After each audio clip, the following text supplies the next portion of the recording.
So I went back to my psychiatrist and I was like, hey, do we think? Like, the only people who accomplished anything during COVID to me were Bo Burnham,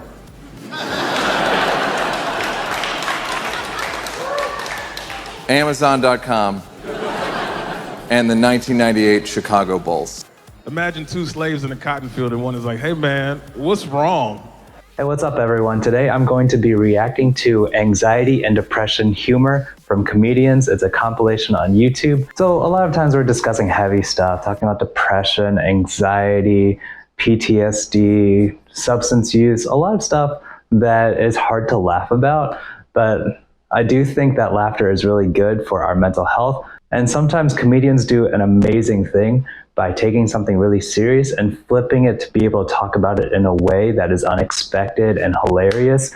And while it may be irreverent sometimes, I think it is needed for us to be able to maintain our perspective sometimes about our mental health. And just as a heads up, I know I like to pause videos a lot to be able to react to them, give my commentary. I'm gonna try to wait to get to the end of each bit before I say anything, just to not ruin the effect of the whole show. So let's dive into it. I thought I was on an antidepressant. It turns out I'm not. It turns out I'm actually on a mood stabilizer that they use as an antidepressant. Fun fact about prescription drugs. Everything they prescribe, they actually use for like 4 different things. So you don't really know what your deal is until you find a combo that works and then Google all your pills by yourself. So after years of trial and error, I finally found a combination of things that worked for me. And 6 months ago, I decided to Google it, because what the hell? And it turns out that everything I'm taking is primarily used for bipolar disorder. So I went back to my psychiatrist and I was like, hey, do we think? And she was like, oh, yeah.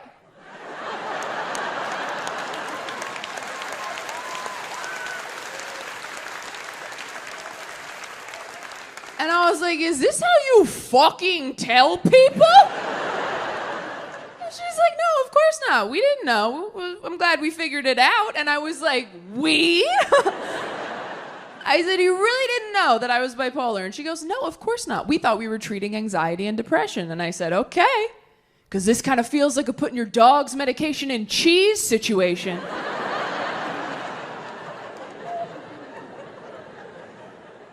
And I was like, I don't know how I feel about this diagnosis. And she goes, well, if it makes you feel better, you don't have to say I am bipolar. You can say I have bipolar, which feels a lot like someone going, I said you were being a bitch. Okay, so that was Taylor Tomlinson. She brings up a good point. Just talking about the problems with diagnosis sometimes is that a lot of times clients come to me and they don't know what their diagnosis is. They've been working with psychiatrists and therapists for years on and off, and they don't know what their diagnosis is. And so her back alley way of finding out what her diagnosis is shouldn't have to happen. There should have been a conversation previously about, hey, this is where I think things are leading, and these are some medications that I think might be able to help for that. Another thing too, I'm not a psychiatrist, but from what I've seen, yeah, there are a lot of off-label uses because a lot of times people are just so unique that certain medications agree with them and some don't. And so unfortunately what happens a lot of times is clients that I have will be on a medication for some time. They'll find that there's a side effect that doesn't agree with them. They get put on a different medication, and then they're kind of hopping different medications. And it's really hard to find stability in the middle of all that. Not to mention that sometimes you're taking another medication to manage one side effect, and then this new one has another side effect, and then you have to take another medication to manage that. And then sometimes you end up right back where you started with, oh, this one has a side effect of anxiety, which is what I was trying to treat in the first place. So medication can get really sticky, but I'm glad we can laugh about it sometimes.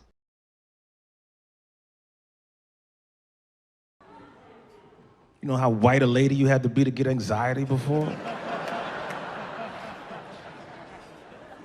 Now I could get it too. Thanks, Obama.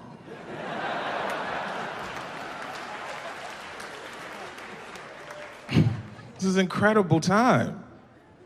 I know a nigga who's diagnosed with depression. I'm so proud of him. That's the most privileged disease of all. White people hate when I say that shit. I say depression is a privileged disease because it implies your life is good enough that you shouldn't be sad.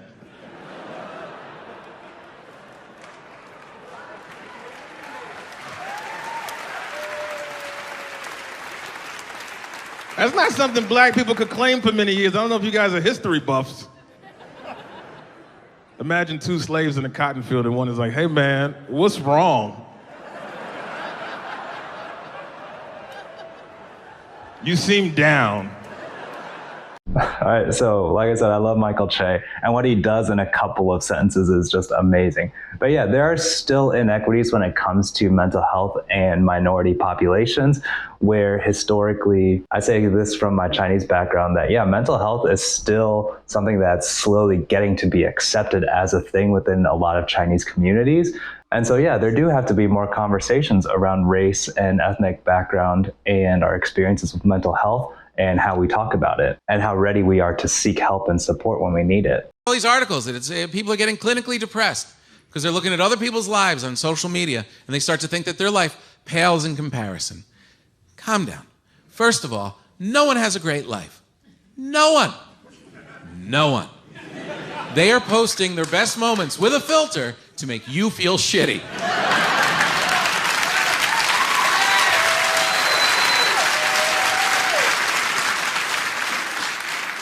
Look at us at the Eiffel Tower. Suck it, guys.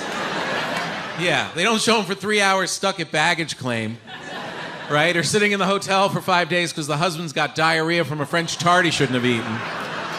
Yeah, that's happening too. Trust me. And if your friend is douchey enough to post 50 pictures of their Hawaiian vacation while they know you're at work, don't get depressed. Get even. Start posting pictures of you at their house. Bob just peed in the pool. LOL. Sorry about all the people. Might want to change the sheets when you get back. Yeah, so I've talked about social media in another video before, but yeah, absolutely. That comparative piece leading to a lot of anxiety and depression just about like how we look, how our lives look, how we perceive our lives in comparison to other people's lives. He makes a great point. We do have to keep in mind that social media is not the entire picture. It's the best side of what people want to show. It is weird that anxiety is finally on message. Like, if you're an anxious person, it's kind of like, well, you know, this is what we trained for. Like, this is our Olympics. It's like all those nights awake, like it's showtime, you know? All the scenarios at once. Yeah, I have some anxiety. I also have some depression. I kind of like to do, anxiety for the week, depression on the weekends. Like, they both have custody. But I recently started a new medication, and it's working, but it has a side effect I didn't know about. I get terrible dry mouth, which, perfect for this line of work. But it did make me realize that a lot of medications are kind of like Greek myths. Like, you, the mortal, you get what you want, but there's always like a cost you're not being told about. It's always like, oh yeah, you'll be more fun to hang out with. But whenever you try to talk to people, dust will fly out of your mouth. Yeah, for sure. Another joke about medication. But yeah, medications have side effects. These are powerful substances that are affecting our brain chemistry. Absolutely, there'll be things that we don't anticipate. And so that's a lot on psychiatrists and doctors and even therapists with certain interventions that we use. We need to make our clients aware of what the potential side effects are, what the pros and cons are, what the costs and benefits are before starting someone on something, because there are those side effects and there may be even withdrawal symptoms if they decide to discontinue it. Might be, I hope, is empathy for mental health stuff, right? Because everybody was isolated, and human beings don't do well with isolation. Still got cave brains, right? So we think if we're isolated, that the tribe is rejecting us, and then we start picking away at ourselves and finding fault that aren't there, and basically our mental health declines, right? So I hope in the future that people have empathy when someone says like, I'm depressed or anxious, they'll go like, oh yeah, I remember that. Because for a lot of us, we felt isolated our whole lives. And the other thing I'll say, one of the things I didn't mind about COVID was that we could all just chill a little bit with work. Like, we could put the sword down a little bit. If you achieve something during COVID, cool. If not, also cool. Like, the only people who accomplished anything during COVID to me were Bo Burnham,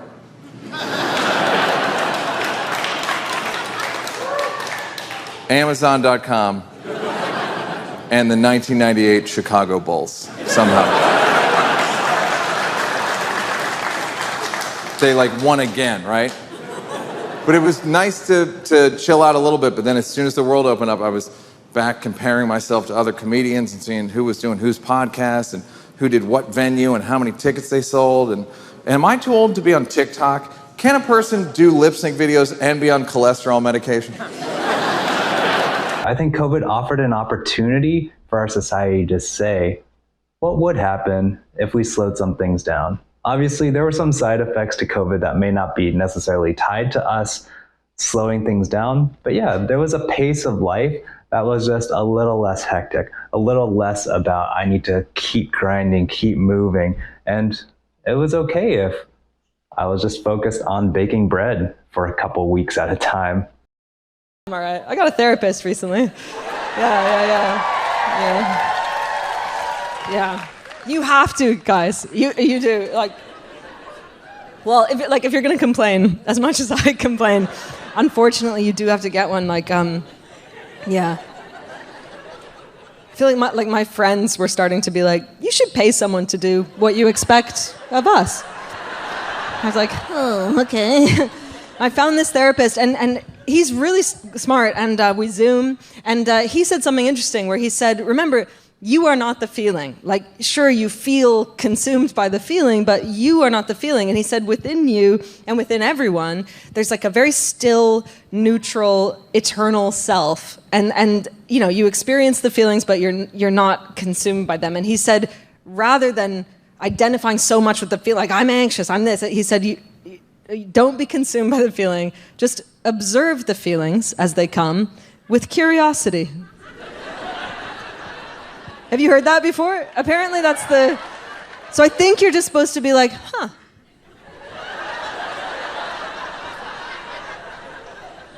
I'm experiencing rage. How curious. So what this comedian is describing is IFS, basically, the idea that there's like this self at the center of all of this that has the ability to manage and be able to coordinate between all of these competing feelings and reactions.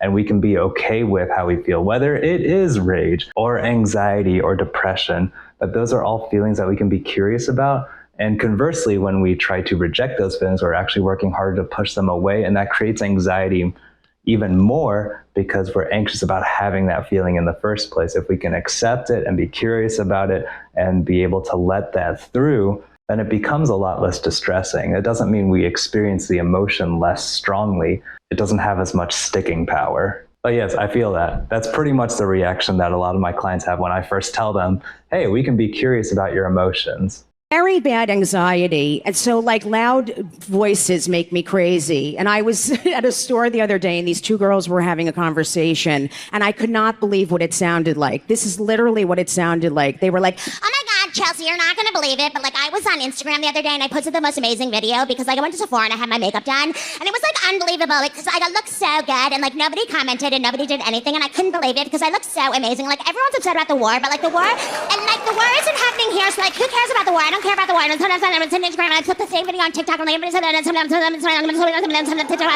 the other girl's like, oh my God, you should have called me or texted me. I'm your best friend. Like how many you call me? So I killed them. I fucking killed them. I know. I did. I killed them. Because I don't think you realize this, but these girls aren't going anywhere. That's who's going to be in our country. Like, they're staying here. They're going to have jobs. Like, your kids are going to go to school and go and walk into math class. Oh, my God, girls, welcome to math class. This is going to be so exciting. It's we're going to working on algebra. It's going to be amazing. Like, you're going to go to a therapist that talks like that. You're going to walk in and be like, hi, I'm just really anxious. Oh, my God, you're anxious? That's so horrible. I haven't been feeling well at all.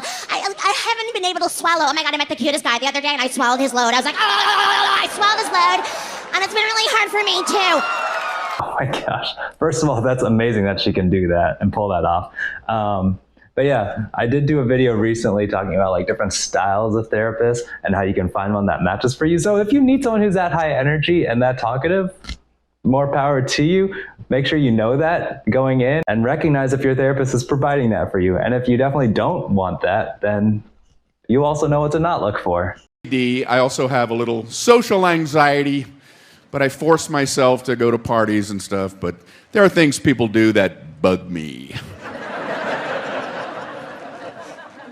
I don't like when somebody pronounces a word differently than everybody else to try to sound smart. Just say it like everybody else. I'm at this party, I walk up to this group of strangers. First thing I hear, this guy goes, another thing about Genghis Khan. I'm like, oh, jeez. I already don't like this guy. I go, oh, Genghis Khan? It was actually pronounced Genghis. Oh. I'm guessing you were there at the time? You and the Jeng man palling around town? So I wanted to sound smart. So I was like, oh, Genghis Khan, the Mongolian emperor.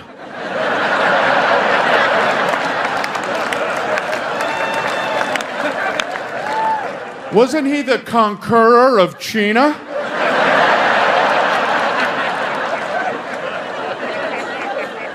Well, I felt this little circle tighten on me. I've done just been ostracized. Walk up to this second group. And I don't know what to do when somebody says something I don't agree with. I don't know what I'm supposed to do as a person. I've always grappled with that. I walk up, this woman says, animals are smarter than people. I'm like, oh, jeez. I just got here.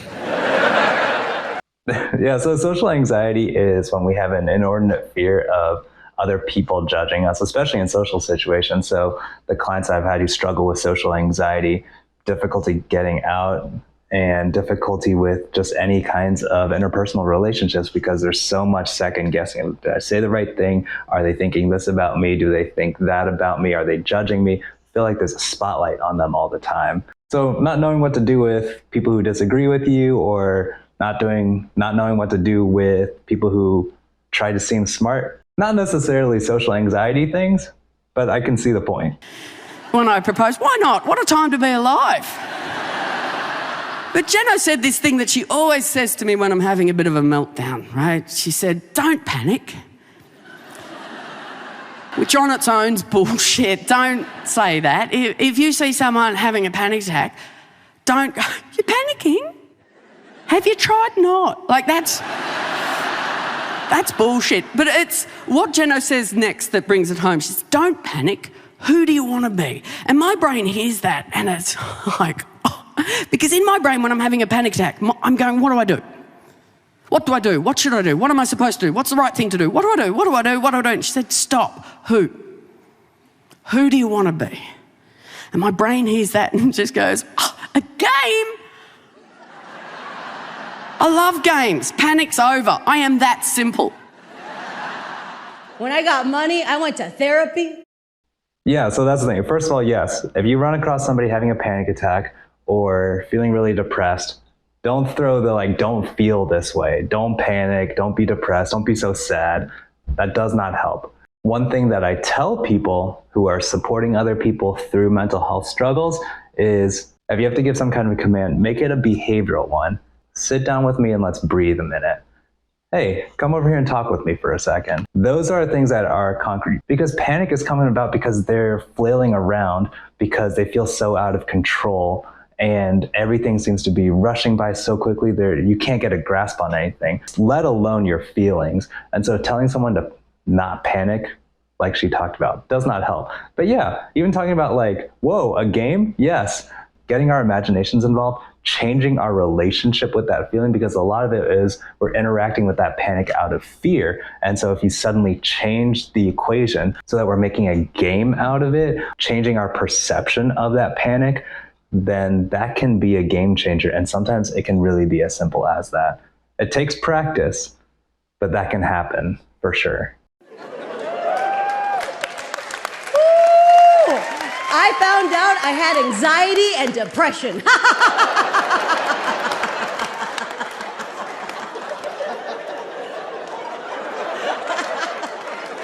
All my life, I just thought I was poor.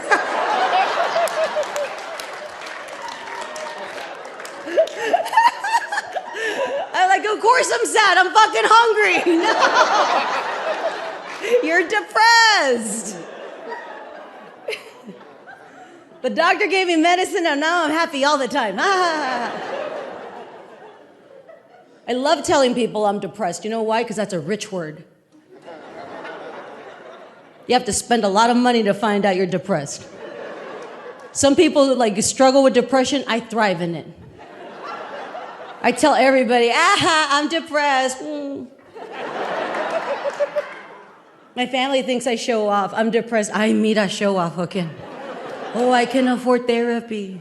Very similar setup to what Shay was talking about. There is a lot that financial stress can put on us that will show up in terms of anxiety and depression, because that's an actual survival thing. Like if I'm worried about not getting enough food or not surviving because I don't have heat or electricity, if you are going to a therapist for something like that, there needs to be an acknowledgement that there are real fears going on here. It's not anxiety in the sense that it's irrational, but that there is a very real anxiety that's prompting us to go and seek resources to be able to handle those potential threats.